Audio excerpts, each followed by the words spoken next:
আসসালামু আলাইকুম বন্ধুরা, কি অবস্থা, কেমন আছেন? আশা করি সবাই অনেক ভালো আছেন। বন্ধুরা, আজকের ভিডিওতে দেখাবো পলি ব্যাগে বেগুন চাষের সহজ পদ্ধতি। বন্ধুরা, আজকের ভিডিওটি দেখলে আপনারা খুব সহজেই বাড়িতেই পলি ব্যাগের মধ্যে বেগুন চাষ করতে পারবেন। তাই যারা বাড়িতে বেগুন চাষ করতে চান তারা অবশ্যই ভিডিওটি শেষ পর্যন্ত দেখবেন, কারণ এই ভিডিওতে বেগুনের চারা গাছ লাগানো থেকে শুরু করে কখন কি যত্ন পরিচর্যা করতে হয় সব কিছু এই ভিডিওতে তুলে ধরা হয়েছে। তাই যারা বাড়িতে সবজি চাষ করতে চান তারা অবশ্যই ভিডিওটি শেষ পর্যন্ত দেখবেন। তাহলে চলুন ভিডিওটি শুরু করি।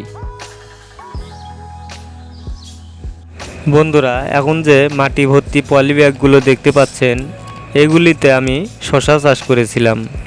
তো এই পলিগুলোর মধ্যেই এখন আমি বেগুন চাষ করব। তো বেগুন চাষ করার জন্য আমি প্রথমে পলি ব্যাগের মাটিগুলো একটু আলগা করে নিব এবং আগাছাগুলো পরিষ্কার করে নিব।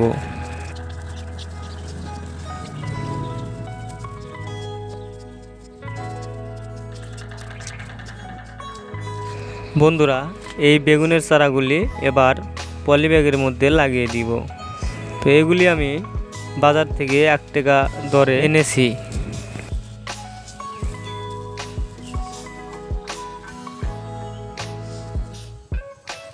এবার একটুখানি গর্ত করে চারাগুলো লাগিয়ে দিব।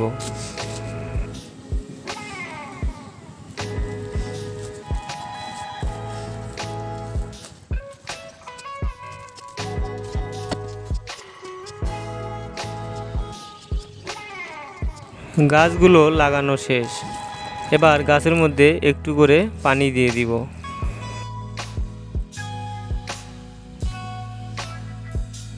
বন্ধুরা, 7 দিন পর দেখুন গাছগুলো অনেকটাই সুস্থ আছে, সবল আছে। তো এই সময় গাছে কোনো খাবার দেওয়ার প্রয়োজন নেই এবং কোনো কীটনাশক দেওয়ারও প্রয়োজন নেই। তবে একবার কার্বেন্ডাজাইম গ্রুপের ছত্রাকনাশক স্প্রে করতে পারেন। আর পানি দেওয়ার কথা বলতে গেলে, যেহেতু বর্ষার সময় এই জন্য আলাদা করে সেচ দিচ্ছি না।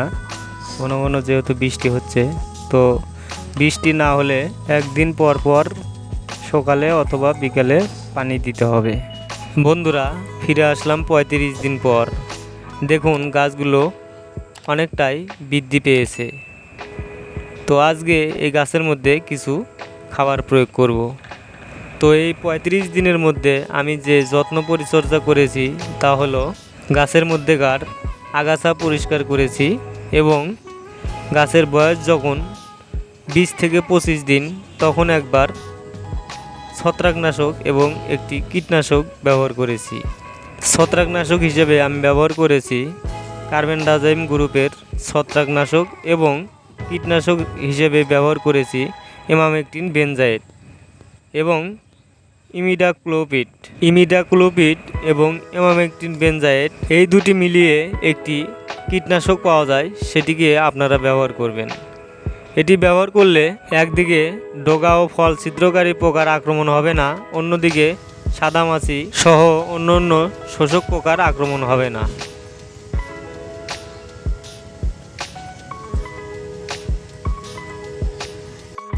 তো এখন আমি গাছের মধ্যে 1 মুঠো করে ভার্মি কম্পোস্ট দিয়ে দিব।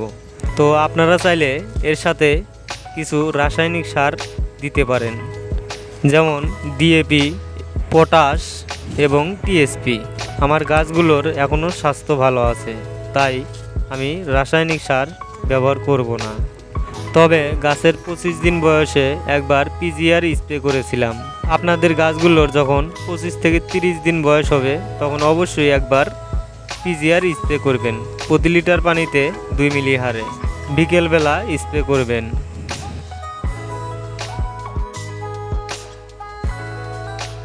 বন্ধুরা, দেখুন 42 দিন পর গাছে ফুল ফুটতে শুরু করেছে এবং গাছগুলো কত সুন্দর ঝোপালো হয়েছে। তো এই সময় গাছের মধ্যে কোনো ধরনের নাইট্রোজেন যুক্ত খাবার দেবেন না, তাহলে ফুলগুলো ঝরে যেতে পারে। তো এই সময় আপনারা গাছের গোড়ায় একটু পটাশ সার ব্যবহার করতে পারেন এবং নিচের যে ব্রাঞ্চগুলো দেখতে পাচ্ছেন সেগুলিকে অবশ্যই কেটে ফেলবেন।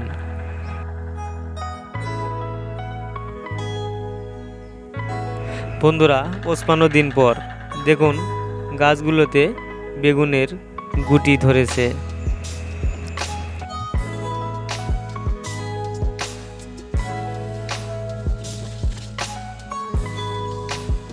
আপনারা দেখতে পাচ্ছেন প্রায় সবগুলো গাছেই একটি দুইটি করে বেগুনের গুটি আছে।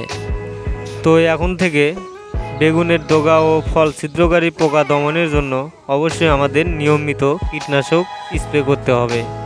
আমি সপ্তাহে 2 বার বেগুনের ডগা ও ফল ছিদ্রকারী পোকা দমনের জন্য কীটনাশক স্প্রে করেছি। এছাড়াও জাপ পোকার আক্রমণ হয়েছিল, সাদামাছির আক্রমণ হয়েছিল, সেই জন্য আমি একবার ইমিডাক্লোপিডের কনফিডর স্প্রে করেছি। তো সেই জন্য কিন্তু গাছগুলো এখনও সুস্থ সবল এবং সতেজ আছে।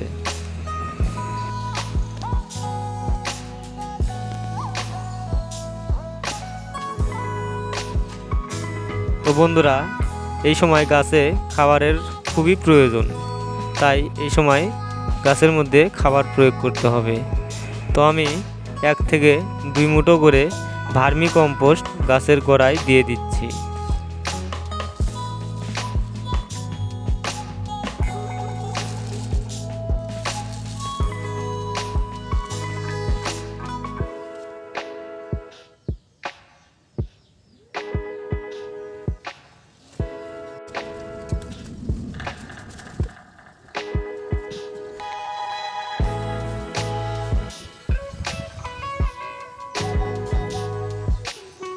গাছের মধ্যে এরকম বয়স্ক পাতা থাকলে সেগুলিকে তুলে ফেলে দিন।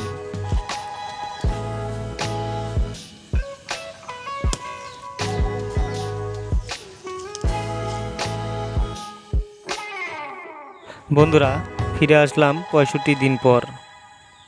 তো চলুন দেখে নেই বেগুনগুলো কেমন হয়েছে। বন্ধুরা দেখুন বেগুনগুলো অনেকটাই বড় হয়ে গেছে, এগুলিকে এখন তুলে নিতে হবে।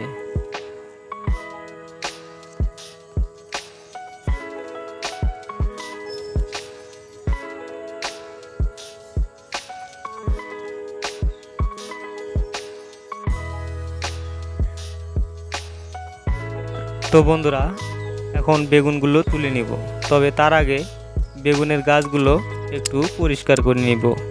নিচের দিকের পাতা এবং ব্রাঞ্চগুলো কেটে দিব।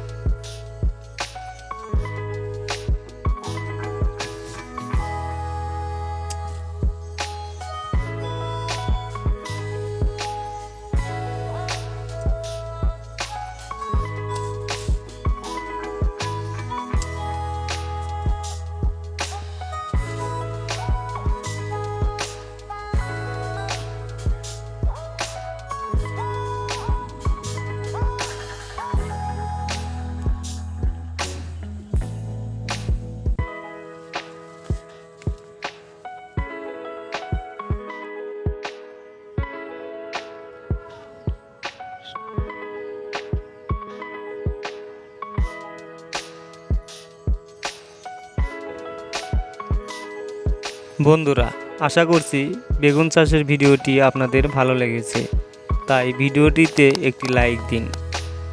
আর ভিডিওটি কেমন হয়েছে অবশ্যই কমেন্টে জানিয়ে দিন। আর আপনি এই চ্যানেলে নতুন দর্শক হলে চ্যানেলটিকে এখনই সাবস্ক্রাইব করে পাশের বেল আইকনটি বাজিয়ে দিন।